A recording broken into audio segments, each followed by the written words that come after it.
it's a bit of a pinch yourself kind of moment in a way. I was thinking that coming down on the train from New York yesterday, and the last 12 years just really went by like that.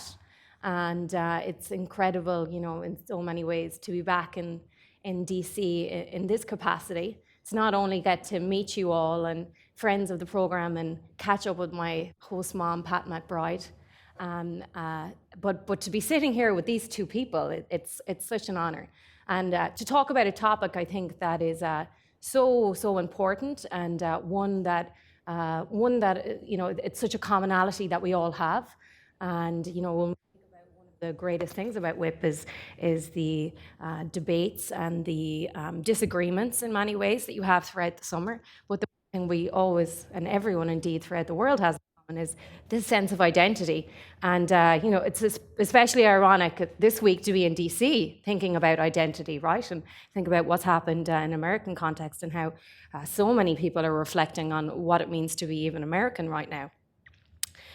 You know, just thinking about my own personal sense now, I've spent more of my adult life living in America than I have back in Ireland, but I still think a lot about, you know, that identity I had growing up in a small town in rural Ireland is quite homogenous, you know, versus now when I go back, and one of my favourite things to do is pick up my young nieces from school and to watch their class coming out, and a very excited group of 7-year-olds and 6-year-olds, and look at the multiculturalism and diversity that exists in that class. Certainly when I was their age, multiculturalism was something you read about in an encyclopedia because we didn't have the internet.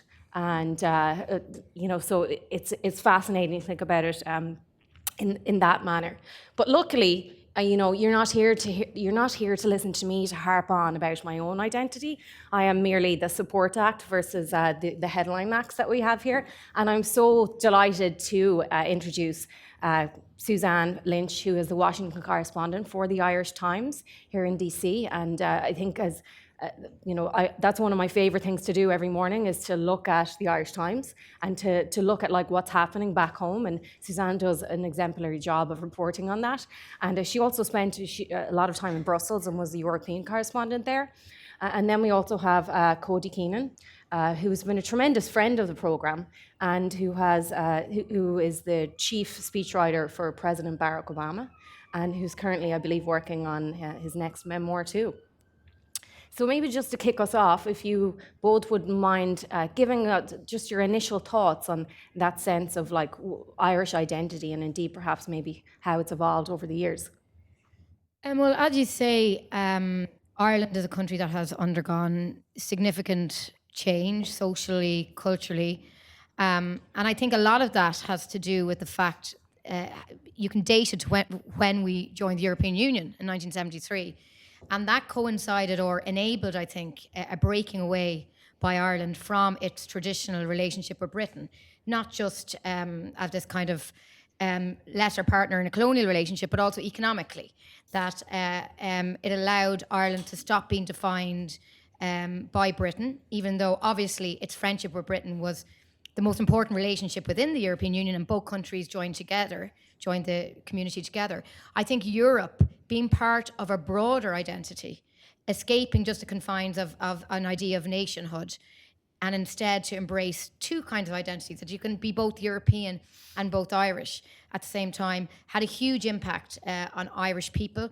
And it also forced change, things like changes in labour law, allowing women full access to the the world of work, etc., and things on the environment, etc.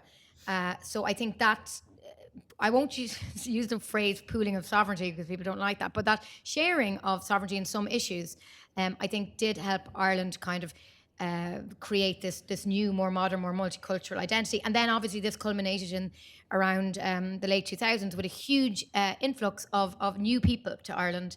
And the EU allowed that through its free movement of goods and people. And Ireland as an economy really needed these new workers. And as a result, we as a country welcomed in people from Lithuania, from Latvia, from countries, frankly, that we did not know anything about before. But I think Ireland can be proud to say that it's done a lot better in terms of integration. Obviously, there are problems there, but we haven't seen the kind of rise of the far-right parties that virtually so many countries have in Europe. So something did go right about that. And basically it helped Ireland move away from what you described correctly as that homogenous kind of society. So that's a great starting point to get the conversation started. And then Cody, for yourself, I think, being a proud Irish American too, like what's your sense of the current, we'll say, state of Irish identity?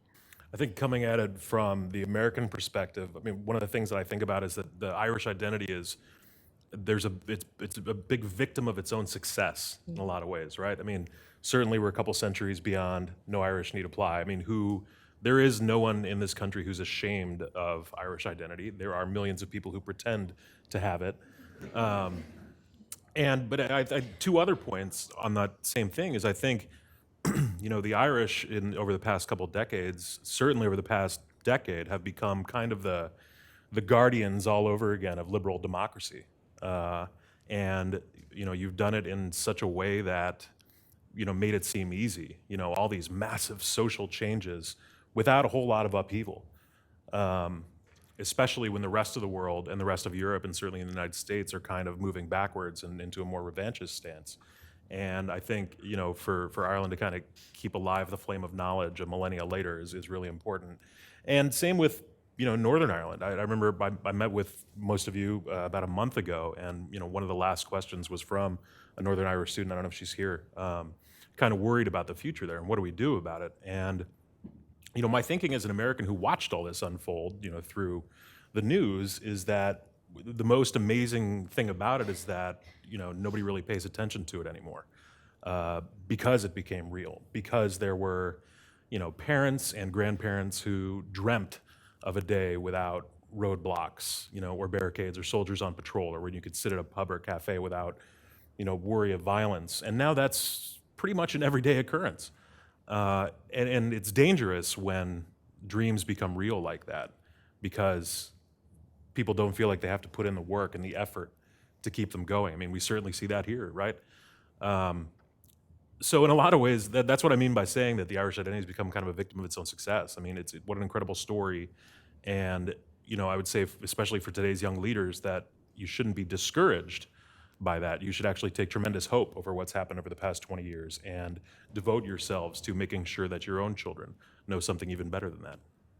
That's such an important point, and one I think we'll touch on more later when we get to a more forward-looking point of the conversation. But now I just want to shift gears a little, and we're going to do a little show and tell portion. So we asked the guys to bring an object with them that represents their Irish identity. So who's going to go first? Please, ladies first. Okay, I promise this is not really pretentious. I was going to bring a Meads GAA jersey. Instead, I brought Ulysses. And actually, those two items probably encapsulate what a lot of Irish people feel, that we're connected to our country. I come from Meads, Trim, County Meath, very proud Irish Meads woman, and grew up with GAA around me. And then, yet, I studied English literature. I did a doctorate in Cambridge, and I didn't study Joyce, but I studied Virginia Woolf and questions of national identity, actually. But he was a contemporary of Virginia Woolf, James Joyce. And the reason I suppose I picked that is that I kind of have my books that I bring around with me. And, the Irish literature is used so much as soft diplomacy, but it is really true that it's our, it's a real calling card. And I think, not to get too academic about this, but it's one of the things I studied in my PhD. We're an English language country. We're one of the few in the world, and that brings huge advantages. It's politically complex in Ireland, but it does bring huge advantages. And a writer like James Joyce, who was writing in the early 20th century, a bit like American writers here, kind of did something new with the English language. They were writing in a language, as Joyce says, it wasn't their own, but they used the English language and created, modernity, created new ways of using language. And I think it's kind of a nice symbol of how Irish people exist and can define themselves in the modern world, that we're somewhere in between sometimes. Yeah, we're European. Yeah, we're American.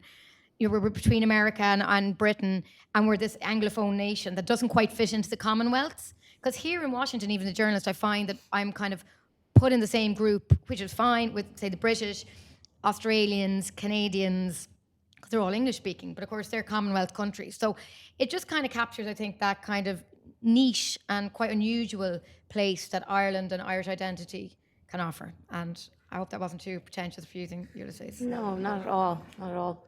Cody. So we have no family heirlooms, but I went to Moneygall last year to represent President Obama at the official dedication of the plaza, and they gave me this very nice gift, which is the Keenan family crest carved into 6,000-year-old bog oak. But the reason I brought it is because I am as positive this is our crest as I am that this is 6,000-year-old bog oak, which is to say not at all. I have no idea. I'm not doubting the hospitality of my guests. It was a very nice gesture. But I have no idea what our crest is. And, the point I'm trying to illustrate is that so much of identity is bound up in the stories we tell about ourselves and the stories that are thrust upon us. I'll just tear the bandage off now. I have Irish blood on both sides, my mother and my father. They both came over 7 generations ago. So what an incredible con that I am sitting here. But we have a pretty well-documented family tree, and my most recent ancestor was 6 generations back, came from Quebec in that weird, we have like this funky little Norman French little line in the family. But that's it. I mean, I've been here now for 6 generations. My grandmother's grandmother was a Cherokee Indian, and yet I inherited the name Keenan, which gives you something, right? Has anybody ever watched The Price is Right? You know the game Plinko where you drop the chip and it kind of bounces around into a... People with their own Irish identities. Yeah, I think there is... I do think in one sense, and you touched on it there, because of the realities of air travel, a lot more Americans now go back to Ireland than they used to. So that has made a difference. Yeah. So if I was speaking to you, 30 years ago, I'd probably be saying they've got the myths that we're all around the crossroads and we're all, et cetera, et cetera. There's a bit of that there, but not so much anymore. People are pretty... So I find that a lot of Americans, Irish Americans, the figures are there. I'm sure you have people from Tourism Ireland tell you they're huge, the amount of visitors every year. So that does make it a little bit more sourced, if you like to use a journalism phrase. But there does tend to be, there does tend to be a sense, a little bit of misunderstanding about the political situation in Ireland, about our relationship with Britain, how far Northern Ireland's come. People don't really get that. No idea about the EU or our role there at all. That's just not on the agenda politically here at all in America, really. And that's reflected with Ireland. So you do, I think, and maybe we'll get into this in a while, but what I've come to the conclusion is there's a big difference between Irish America and Ireland. Irish America is its own identity. And I remember, just an anecdote, this year Leo Varadkar was here in Washington, and he went to Chicago and you might know this group. So we went to, and I had never been to Chicago on St. Patrick's Day and the River Green. It was great. So we went to this dinner on the Friday night by, I don't think it was the Friendly Sons of, anyway, one of the Irish American groups. So we went in, Leo Varadkar was due to give a speech, and there must have been like 1,500 people at this dinner. Like completely, it was like stepping back into an circle of friends, and 1950s Ireland in this big ballroom in Chicago. So it's this raucous atmosphere, huge Irish American community. And when Leo Varadkar got up to speak, and your job as a journalist is not to you're supposed to be questioning the Taoiseach, but the journalists that were there were actually nearly feeling sorry. He got up and nobody really noticed. I bet you if you had asked most people in that room, I'm 100%, they did not know he was the Taoiseach of Ireland. Wow. When the local priest and the local Teamsters guy got up, then there was silence. But Leo Varadkar was there giving us a lovely speech, and we're doing stuff for the undocumented and the E3 visa. And they were all shouting over him, I'll have another drink, and nobody was listening to him. And we all said, that to me absolutely encapsulates something I did not realise. That there was an element there, I know I don't want to be too dismissive, that it doesn't really care what's happening in Ireland, actually. Yep. Their own Irish American identity is what's important, and their Patrick's Day and everything. And it was also one of the people who got up to speak, I can't remember who it was, from the Chicago side, was extremely conservative in their views, talked about faith, family, and made a comment about women in the family that nobody that you would never hear in Ireland being made. So, but it was this insight into this whole other world that's moved on from Ireland, doesn't need Ireland anymore, and has limited interest really, but is very, very, and maybe that's fine, is very, very into its own Irish American heritage, but that's a very, very different thing. It's so fascinating, bring it up, but to me it's though a very specific demographic as well. And That's true. And I often wonder, I often say in New York, you could be at an Irish event every night of the week. There's obviously a huge population. You could say that about Chicago, DC, but with some of those organizations that have, been around for so long and have such commitment and loyalty, there seems to be a bit of a gap as well, because I'm not sure where generations will say, like, people who have immigrated like myself in the past 10, 20 years, and I often wonder, like, if what will happen to them or what exactly. Like, there's a big issue that some of the Irish American groups here don't admit women. Yeah, the AOH. So there's a big question which comes up every so often. Then why is Leo Varadkar or why is the Taoiseach going and engaging with this group who are marketing themselves under the banner of Irish America? But you're right, that's only a sector, and the Irish America, I suppose I was simplifying there, and that was my own perception. But it's not a homogenous group. You're right. It contains people who've come over in the last 10 years. But how they are going to define being Irish and Irish American will be interesting as the decades go on, because that what I described there, that traditional kind of conservative view, is probably dying off. It's probably an older view, and rooted in people who actually never went back to Ireland, as Cody was saying there. So they didn't know. Whereas now there's so much more over and back that way of thinking about Ireland is probably fading. It's that tension as well, right? That comes with that sense of identity. Maybe looking a little bit more forward-looking and talking about emerging generations. Cody, you've had a lot of experience with the program, and indeed as the WIP's writer in residence, most recent writer in residence, you led a retreat, I believe, last year. So everyone who got to, I believe, attend for the weekend with you, I heard it was a lot of fun and super interesting. But what, on that note and thinking about all of the interactions you've had with the program throughout the years, what surprised you most maybe about this emerging generation and our sense of identity? Nothing surprised me, actually. No, I mean that in a good way. I mean, I guess it's a pleasant surprise. I teach Northwestern University too out in Chicago in the fall, and I see a lot of similarities between the WIP students I've worked with and my own students there, which is that, I don't see an antipathy or an apathy towards government. Well, either towards government. I see a lot of people eager to get in and get involved. Now, it's a self-selecting group, of course. I don't think it's representative of all young people. But in both of our countries, we have the most educated generation we've ever had, the most accepting, the most multicultural, and I think these are all really good things. And a lot of what we're living through now, as awful as it is kind of the dying gasp of, older, more conservative, here certainly whiter generations. And I teach, a bunch of budding young speechwriters, and a bunch of kids from my last class are now on campaigns or working in state houses, and they're so excited to get in and make a difference. And it really does matter. I mean, the worst thing in politics right now is anyone who thinks, that activism and voting don't matter, or that both parties are the same. I mean, I don't know how much more evidence you need that that's not true.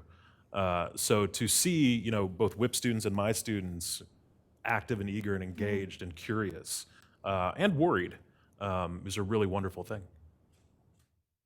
Wonderful.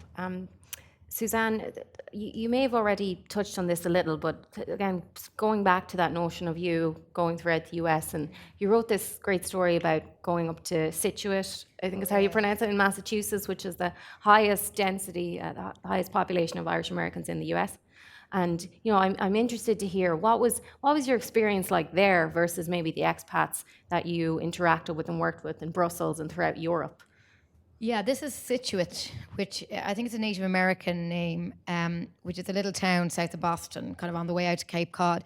And it's technically the most Irish town in America. It's to do with the census. So most people there, more than any other town in America, claim Irish ancestry. So off I went for my day up to Scituate. And look, it was in what I found there, a bit for what I've been speaking about, was that actually there were different waves of Irish emigration to this little town. So back in probably, am I right in saying the late 19th century. Maybe I'm wrong on that, but there was a mossing business that started. Fishermen got involved with taking moss and kind of cultivating that. So a lot of Irish workers came down from Boston, and that's why it became a bit of a hub. So initially, it was very much like a lot of New England, very Anglo-Saxon, Protestant, waspy, that kind of a world. But that's why they kind of arrived there first. I think my dates are wrong on that.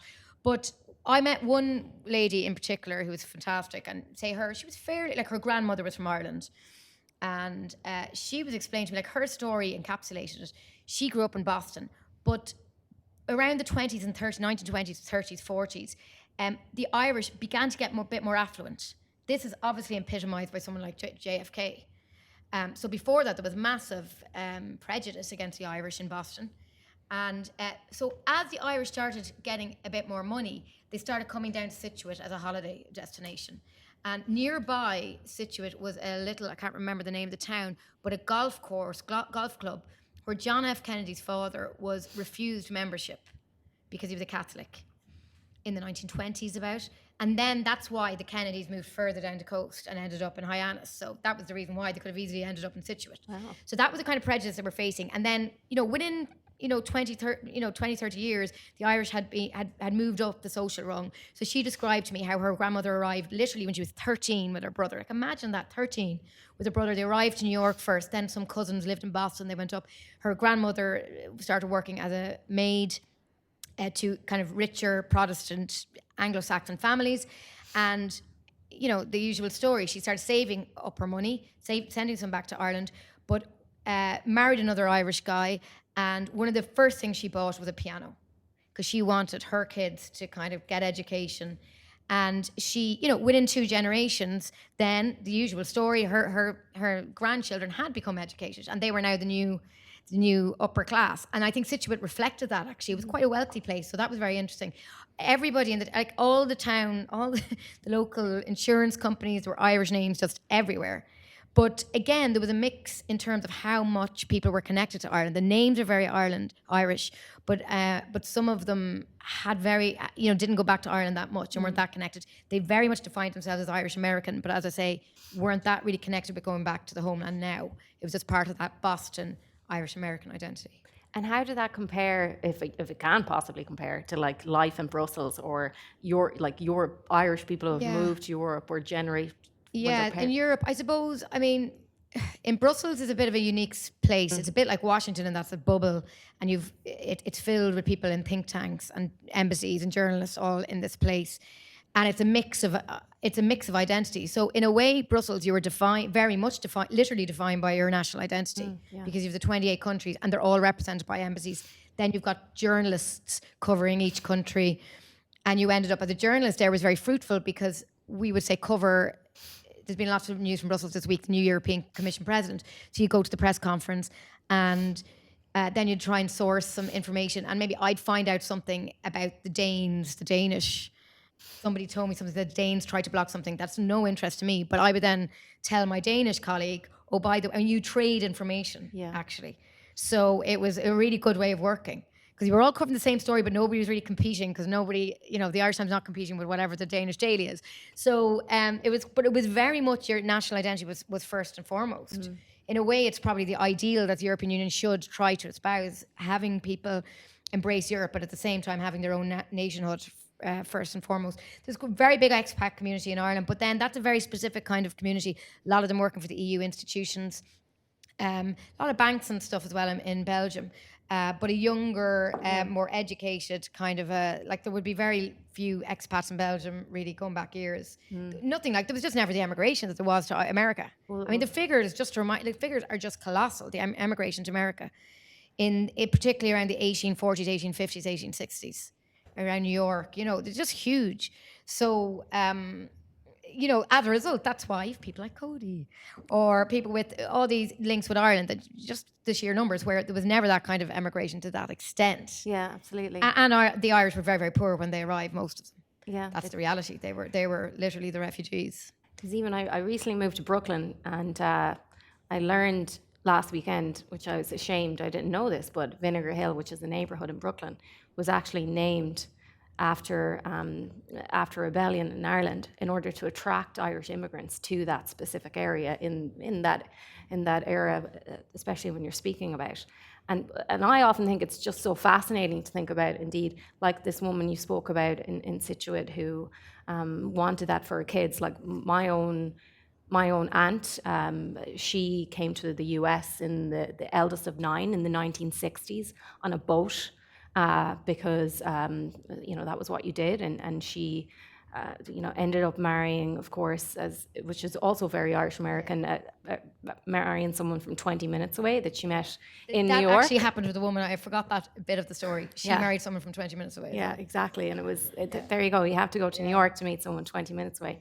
But then fast forward to our generation. We're so fortunate in so many ways, and even if we think back over the past 25 years since the founding of WIP and the huge social economic change, and the greatest gift we've ever gotten, quite frankly, in my view, is our free education.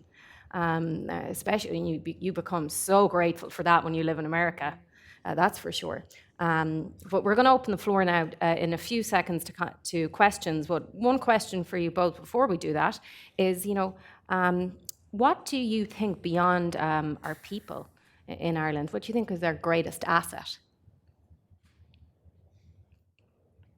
I'm going to mention the EU again. I'm sorry. I think for the government, for the Irish government now, what the Trump administration probably don't realise, now that Britain is leaving the European Union, it's a major advantage for America to have Ireland at the EU table, because Ireland and the government sometimes doesn't want to advertise this, but it's extremely pro-American in terms of its approach to policy, from tech. I know you were talking about that earlier. Tech, regulation, the banks. Obviously, we have massive US investment into Ireland, and we want to keep that. So Ireland will now be one of the few voices for America in the EU. I can't stress enough how much, I know I'm generalizing a bit, but it's true, like Germany, France, obviously the bigger players, much more protectionist in terms of their outlook on trade and economics. Much more anti-American, I'd say. I was there during the time of the tapping of Angela Merkel's mobile phone, when this all came out during the WikiLeaks. I mean, you can't overestimate how annoyed the German public were about that. They were absolutely appalled. So Ireland and Britain would have traditionally been there when negotiations are about regulation or whatever, taking very much a free market with an eye on the transatlantic economy. Now Britain are going, Ireland will be one of the few countries waving that flag, and I think it's something that's a major calling card that Ireland should use here in Washington. Right. I'll be a bit more sugary and just say it's people. Yeah. I mean... No, I said beyond its people, Cody. Oh, damn. Yeah, I'm sorry. Sorry, we go for a round 2 on this one. Yeah. Is spirit beyond people? No, that's good. I like that. Yeah. That's good. Yeah. Yeah, humor. I mean, but also kind of the not to be a walking cliche, but the literary component of it. I mean, I wouldn't have gone back now 7 times if I didn't enjoy the people I met each time and the company I made, and it does, not to be that Irish American that over romanticizes it, but there is something about the country that inspires, right? That it certainly inspires me to write, to just want to set up on the West Coast for a week and bang out a book.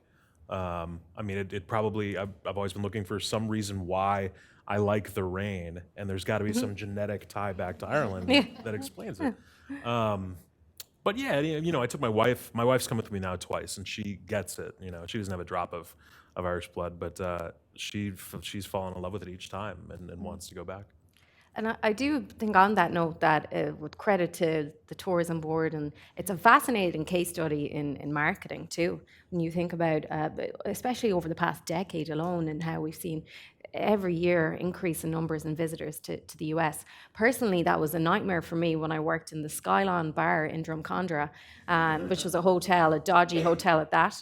And we would have these hordes of American tourists arriving in, and one of them, it's like when you're at a bar and someone orders a fancy cocktail, guess what happens? Everyone wants the fancy cocktail. So it'd be 10 a.m. in the morning and someone would order an Irish whiskey, and then Molly'd have to make 17 Irish whiskeys for all the tourists. But it is remarkable to think of how the country has been marketed in that way, and how much more normal and accessible in many ways it's become. Yeah, Seamus Haney wrote, it's the manifestation of sheer bloody genius. Ireland is chic. You know, I remember the first time I went to 05, sorry to interrupt, my friend and I drove the entire West Coast camping everywhere, and you know the roads were awful and it took forever. And I took my wife back 10 years later, 2015. We drove the whole West Coast, which is now the Wild Atlantic Yes, Way. it's amazing. And the streets are great. Yeah. And she was like, "This is awesome. You guys did this?" And we're like, "Well, Yeah. sorta." You know, I'm just going to come in on that. My husband is Australian, and a similar thing that he got to know Ireland. He knew nothing about Ireland, which visiting Australia a couple of times, I find this fascinating. The way the diaspora in Australia never caught on to the whole, you know, we love Ireland thing that they do in America. So after me, you know, I didn't want to diss there on traditional Irish America, because only for them, this big connection wouldn't have been kept up, because it died in Australia. Yeah. It's there a bit, but nothing. Even though Australia, it's even more so. I mean, I'm sure some of you have been to Australia. You know, Clontarf. You know, Barton was. I was like, "There's Ballina." No, it's Ballina. You know, he had no idea. Growing up, Yeah. he had no idea that any of he had absolutely zero idea. His background is Scottish. That there were, and these again and again names more so than here. And I was like, what happened to the Irish diaspora in Australia? Yeah. Now, my theory is that maybe it is to do with the fact that Australia is still in the Commonwealth. It's got that, you know, it's still head of state, the Queen. But somewhere along the line, the Irish in the 19th century, you know, collectivized, defined themselves as Irish and Irish American, and that helped keep that connection with Ireland alive. And we've a lot to thank them for, I suppose. And I would argue as well, to a degree, that this emerging generation of Irish in Australia as well, maybe there'll be this like renewed draw because of how accessible it has been for the Irish. Because in Australia as well, I mean, it basically, the political conflict that was happening in Britain and Ireland was transported to Australia. So there was a lot of prejudice against Catholics in Australia. Yeah. Like, you know, people growing up in the 1930s and 40s in Australia would tell you that, you know, oh, don't play with the girls from the Catholic school, you know.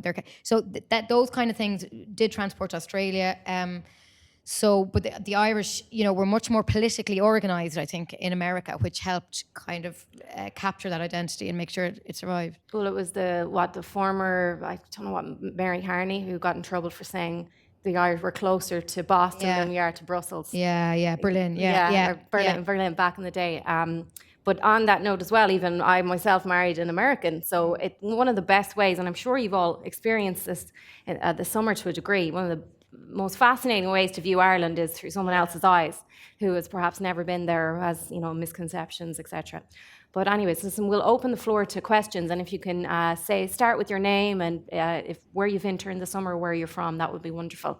Henry, we'll start with you. Hello, I've met you, three of you, before, but my name is Henry, and I'm from Clonmel in Tipperary, so a small town. It's doing okay. But I'm working in the Holocaust Museum as well, sorry. So growing up, it was always from my parents and from everyone around me that was older than me, even a year older than me, like, we can't wait to get out of this place. You know, it was always like, we'll grow up and when we get to some point, we're going to leave. And then we'll start our life then.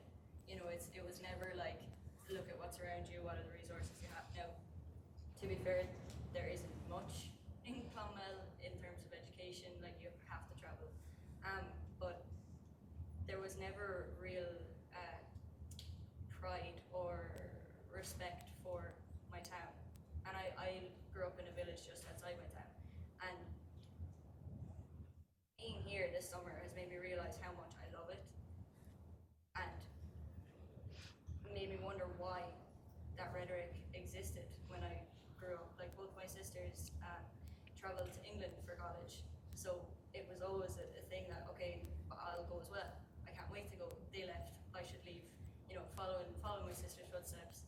And as I got older, I realized that I don't want to leave. Actually, I really like this place, and there's so much potential on the island, but I think I'm probably a conception in that I don't think many young people in my town see the potential there, and that's quite frankly a little bit upsetting, because there is potential there. In them, there's potential, but I don't think they see that, and I would love some advice on how to enhance people's visions for their locality. Like, is that probably the same case in America? Probably, if you talk to some sure. people. Yeah, I mean, this is one of the Trump, like, the rural-urban divide. Is that? Yeah, there are huge swaths of America where people feel that way. Yeah. Where, I mean, we've just come through a couple years where, for the first time ever, the life expectancy among white people is falling. And a lot of it is because of those rural areas where there's not a lot of opportunity, where jobs have dried up, and for whatever reason, people turn to other things. But I've still met tons of students like you who left and wish they could go back and make some sort of difference, who felt that they needed to leave just to find some opportunity. And, you know, not to again be a cliche, but like, we live in a time where with, you know, technology and education, you really can remake any small town. But it's hard. And so for you, I think, again, it comes down to kind of the stories we tell ourselves about ourselves. And you can have, you know, even a lot of these places in the States where, you know, people may just say, I can't wait to get out of this shitberg, still have tremendous pride in America, right? And that's still true for Ireland. And all it takes is really just one person at first, you know, convincing a couple other people in town that, look, I have this idea, right? And if we just transform this storefront into something different, other people are going to follow us. And it's going to take 2, 5, 10 years, but we can turn this town around. I mean, it really is possible. But first and foremost, you know, the most important thing that you need is you, and then go grab a couple other people to help. Mm-hmm. Great. Shane? I'll just shout. Shane's. I'm not asking that question, I haven't told you. I'm Shane Carmichael. I'm a veteran. God, I'm an alumni of the class of 1987. So thank you both very much for your support for WIP. It means a lot. So, for all our alumni. I want to sort of ask you a question that sort of relates to Henry's question, what we were talking about, which is the danger of identity. So, go right back to the sort of Platonic ideas of third part of the soul that, you know, desperately requires dignity, and for that part of us to be recognized and uncovered and publicly claimed, and then recognized by the political system. And oddly enough, an unintended consequence of that, I think, has been the populism of our current politics. So, you know, a lot of us came from the social movements in the 60s, over here and at home. Those found a lot of expression on the left, which has triggered a reaction increasingly recently on the right. Well, why am I not being recognized? Or my needs not being recognized? Now, I don't think there's a problem with people expressing and fighting for identity. The difficulty, I think, is how do we define injustice in that sense, and how do we have a public policy response to that? So if I take something like Obamacare, so maybe this is a bit crude, but my sense for that was many of its opponents attached to that a narrative, which was there's a black president doing something for his black constituents, linked to the fact that we had attached to a community the characteristic of poverty. So how do you move away from a narrative where recognizing individual identity, but it's more than about the collective, which in that case might have been the welfare state, American people. And is there a danger that by talking so much about identity, the importance of identity, that we're actually making politics more, not less difficult? Sure, but also, if you listen to Barack Obama for 8 years, we didn't play identity politics. I mean, we constantly went into that message you're talking about, that America's a place for everybody, that we're built on ideals. I mean, just go read the speech he gave in Selma for probably the purest manifestation of that. A lot of people said Obamacare is just for poor black people, but that's also just flat out wrong. I mean, Medicare and Medicaid is what takes care of the poor and the elderly in the country. Most people that ended up using Obamacare, the individual mandate, through the exchanges and whatnot, were white. And they're just people who fall through the cracks of not having employer-based insurance, not being able to qualify for, you know, Medicare, Medicaid, or the VA health insurance. So all that's not true. It is possible. I mean, I see where you're coming from in that if people are only howling about identity politics, that does make it difficult to attract the mythical, you know, Midwestern white voter. But ask those people, you know, who constantly talk about identity politics if they have another choice, right? If you've had an identity thrust upon you in this country, which most minorities do, of course you're going to talk about equality for yourself. And if you're someone like me, no one's ever asked me where I'm from, you know, or what ethnicity I am. I've always had all the advantages. And, I could go on about this for hours, but sure, there is a tension in that there's a big chunk of this country that feels as if its power is slipping away. When white people are not really in a whole lot of danger in America.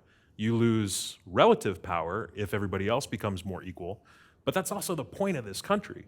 I mean, our founding document flat out says explicitly that we are imperfect in order to form a more perfect union. And we've tried to do that for decades by, we fought a war over this. We've waged movements for this so that each and every person, in this room and out on the streets of Washington, D.C. and everywhere else can enjoy the same rights and liberties and responsibilities as everybody else.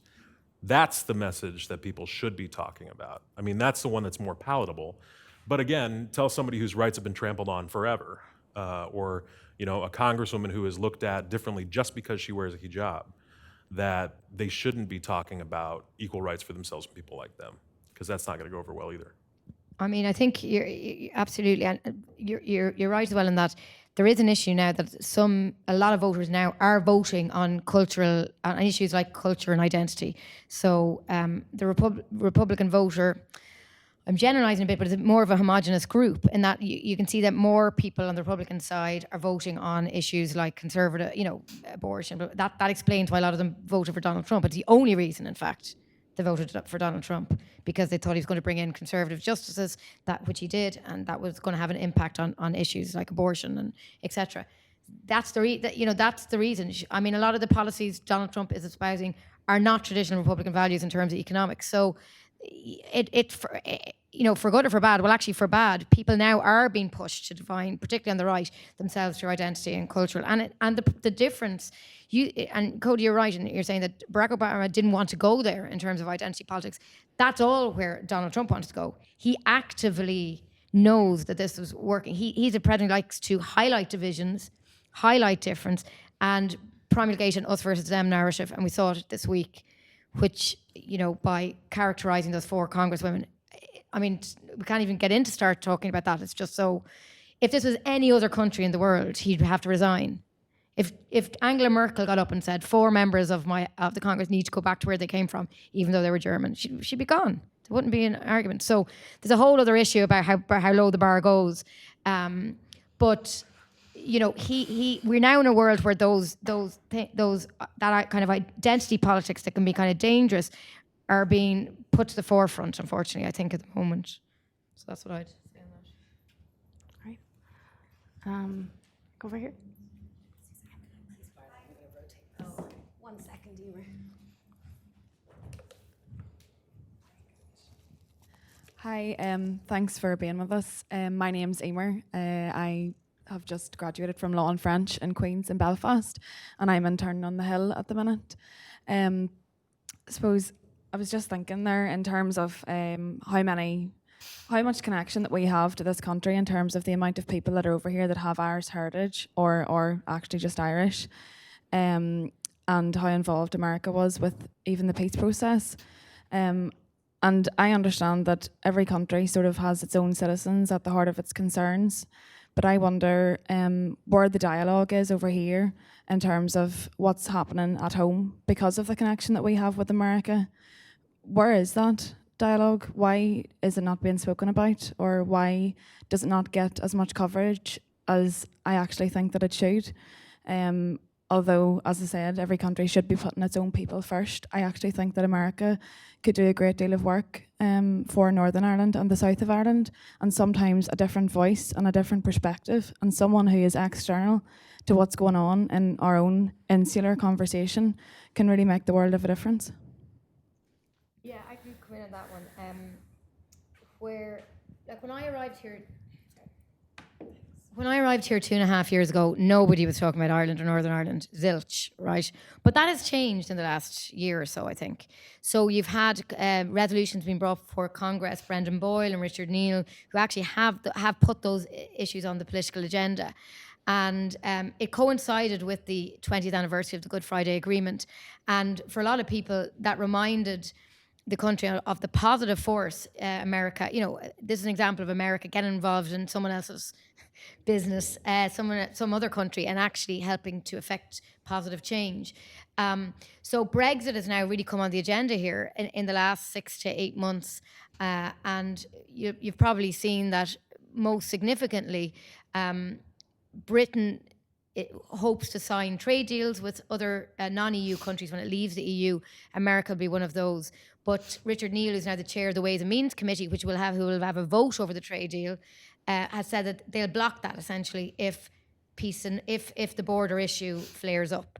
So they're putting Northern Ireland as a kind of condition before they start negotiating with Britain. So that's huge leverage for Ireland. I think there's an element, if we're completely honest, that there's been mixed messages from the Irish government on this. At one point, they're like, yeah, we want a Northern Ireland envoy. And most of the time, they're kind of saying no. And let's face it, I think a lot of people do not want Donald Trump getting involved, essentially. That's the issue.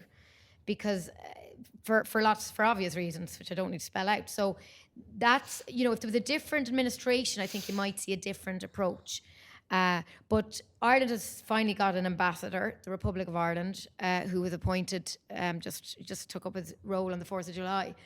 But there had been calls for Northern Irish envoy. That seems to have retreated a bit at the moment. But obviously there's now October is the new date for trying to get the assemblies back and running. But I think there are more of an interest now in the last year, as I said, than there was before in Northern Ireland. Claire?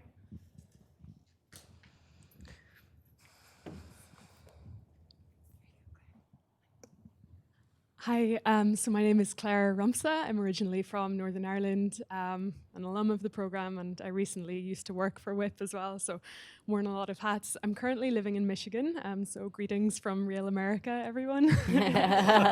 There is a world outside the Beltway. I actually recently went through the process to apply for my US citizenship. I've been away from home for almost 11 years now. But my vote matters now. I'm in Michigan. And also, to pick up on Cody's language there, I'm worried in a way that I haven't been before. I have American children, so the prospect of ever being separated from them, has certainly, guided my decision in this a bit.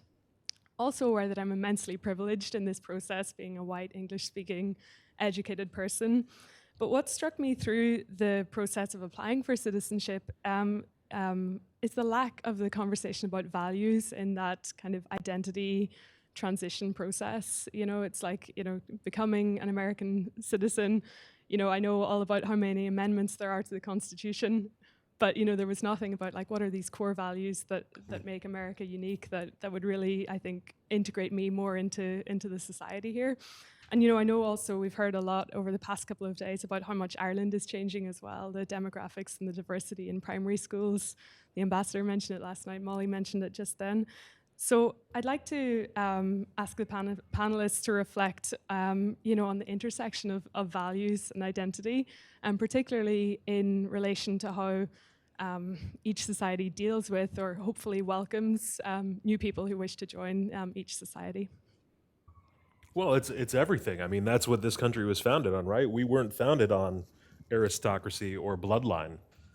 We were founded on a set of ideals.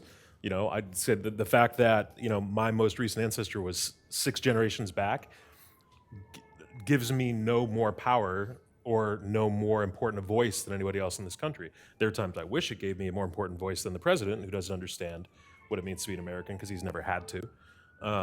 But that's what this country is all about. It gets back to the question before. I mean, if we are a country that is about, equality and justice and liberty, and, we derive those freedoms from our founding documents, then we are based on values. I mean, it's the entire point. So when, that's what a lot of this conversation has been about, not just the past week, but for the past 10 years, right? You look different. So what?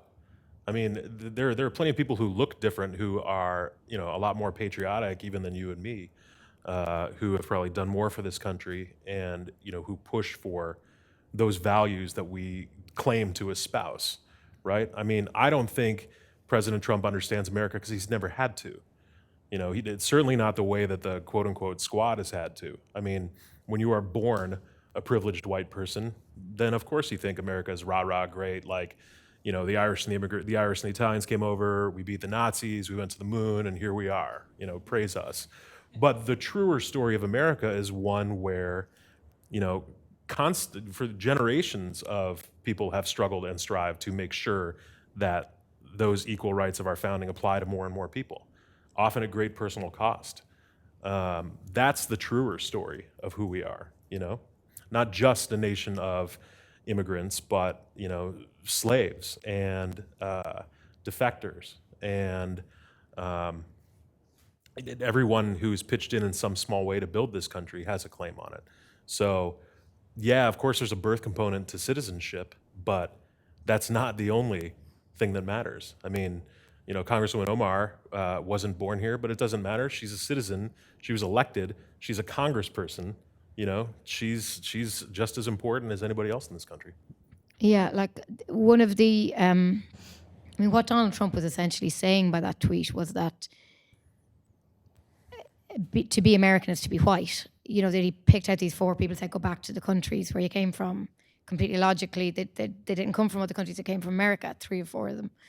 And then America as a country, of course, was founded on this notion of citizenship rather than a natural kind of looking back into the realms of time, because obviously the modern American state, which is so new, was founded on mostly immigrants, people who came to the country. And then, you know, so this whole notion that there's a kind of inherent ethnic Americanism is a contradiction.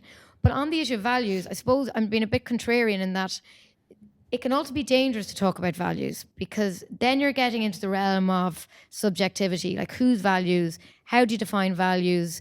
You know, that can be manipulated a bit. So maybe there's an argument for, even though I totally get your point, but about citizenship, that if you stick to the kind of constitution and those principles that are not kind of, they're open to interpretation, but anchor everybody in those, well, then there's less room for this, for people to inscribe other things on the concept of values. We all know what Donald Trump's values would be as opposed to somebody else's. So I'm just putting that out there as an idea that sometimes can be problematic too. Great. Look, if they were taking odds at patty power on who's going to be better on a citizenship test, you or Donald Trump, Yeah, we all know. I the know where I'm answer. going. Yeah, definitely. Our bet's with you, Claire, for sure.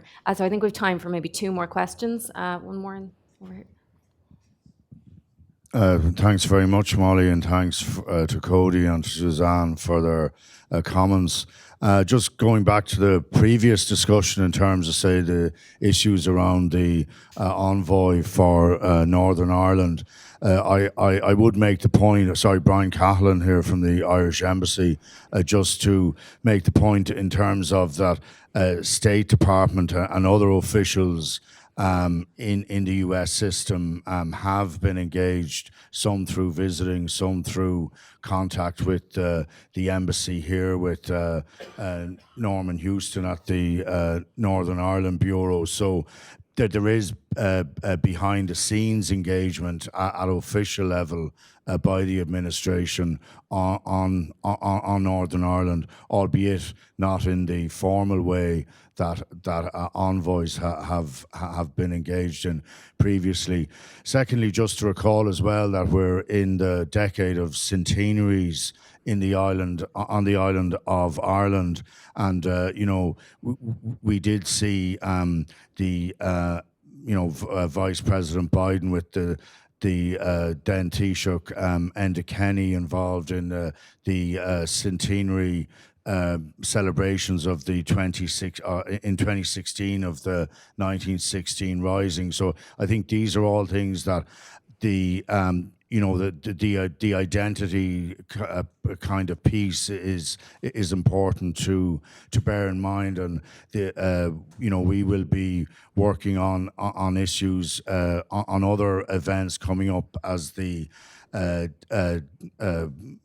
we move towards the end of the decade of centenaries as well. So I think that they will offer various opportunities for reflection on the Irish American relationship and identity going forward. Thanks. Great. Right, maybe any other questions? One other question? Here there in the back, yeah. Oh, sorry. Yeah, just shout. Is that all right? Or wait, instead of that. I was thinking about the story you told Cody about you sit into that pub and the two fellas, first thing they say to you is not Irish. And I hear that, I've heard that so often, it's like, oh, by the way, I'm Seamus. I did WIP in 2013. I work here and work here for Alumna. But the first thing they should have said to you is like, thank you so much for coming, spend all your dollars, and when you go home, don't forget about us. You know what I mean? To engage that diaspora. So I was wondering, like, how can we turn Irish American identity into Irish American action? You know, and it should be, if there's 30 million people in this country that identify as Irish, we should be able to harness that a lot better. And I often look at like other countries that do that effectively, and they engage their grassroots like diaspora. And I was wondering, from like an Irish point of view, an Irish American point of view, how can we make that better to like actually get people to be concerned and willing to take action on behalf of their Irish identity that they have? That's a good question. Well, let's not be too hard on that guy, because maybe he just had a tough day. Who knows?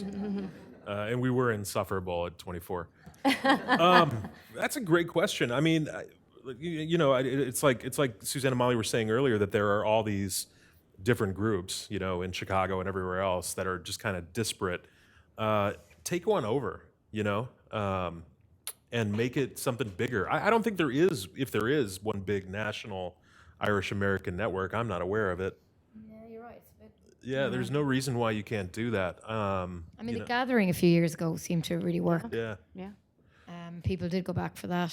It was a good way of harnessing that more formally. Yeah, Tourism Bureau is doing a great job. But you know, start your own or take one over. And you know, organizing is easier than ever, really, with all the tools you've got to do it. No one's ever asked me that before. I mean, if you're letting in seventh generations, I'd be happy to join. But yeah, there's so many disparate, you know, Sons of St. Patrick, whatever. Just kind of create this new, interesting millennial diaspora organization, Gen Z, whatever, or let everybody in. Good idea. Just to kind of, it's a little bit off the point, but in one way, the most important Irish-US relationship now is economic, and the number of jobs and investment that the United States gives to Ireland is huge. Now, I know the Irish government and other countries around the world are telling the Trump administration, oh, we invest over here too.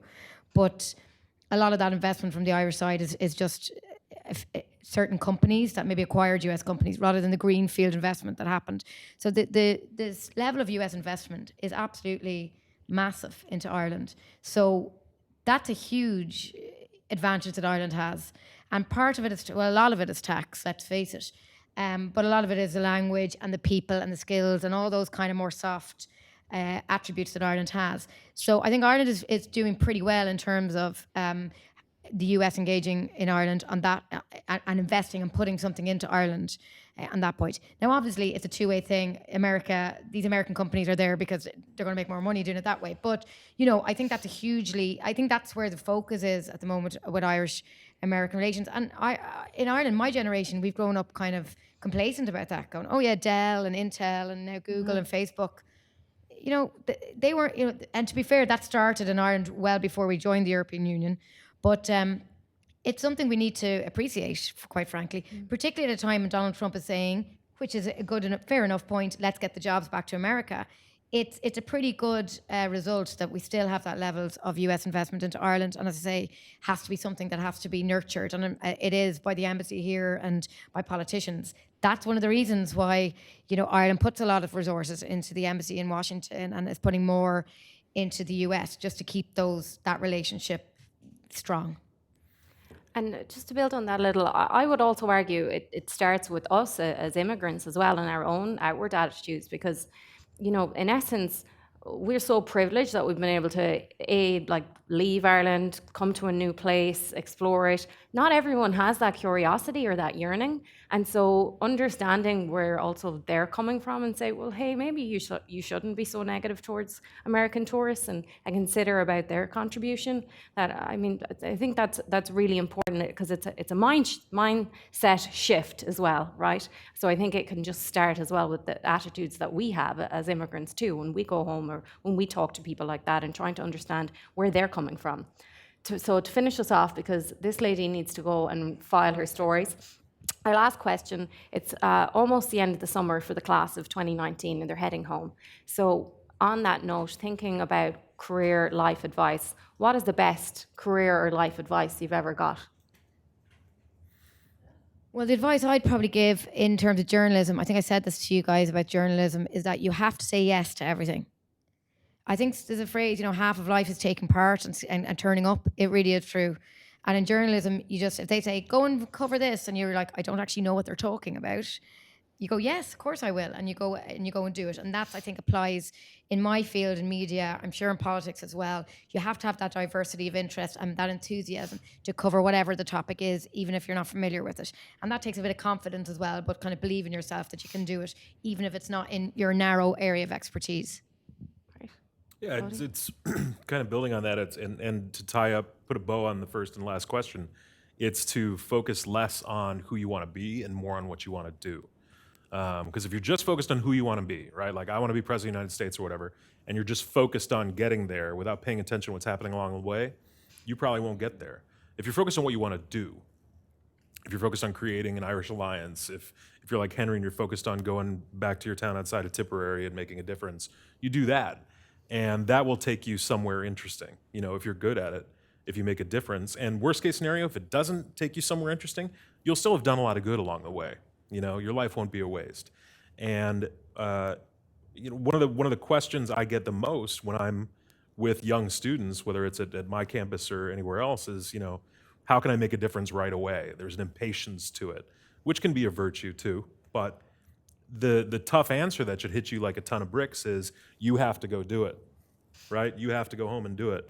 You have to create this network because somebody else is waiting for you guys to do it, And once you realize, oh my God, I'm the person that I've been waiting for, that's when you make the biggest difference of all. Wonderful. Well, I think we need to wrap it up there, folks. I think we can all agree that in many ways our Irish identity and just your identity in general is subject to continuous renegotiation. And thank you both wholeheartedly for sharing not only your experiences, but sharing them in such an honest way and all of the wisdom that you've given us today. We truly appreciate it. Thank you. Thank you.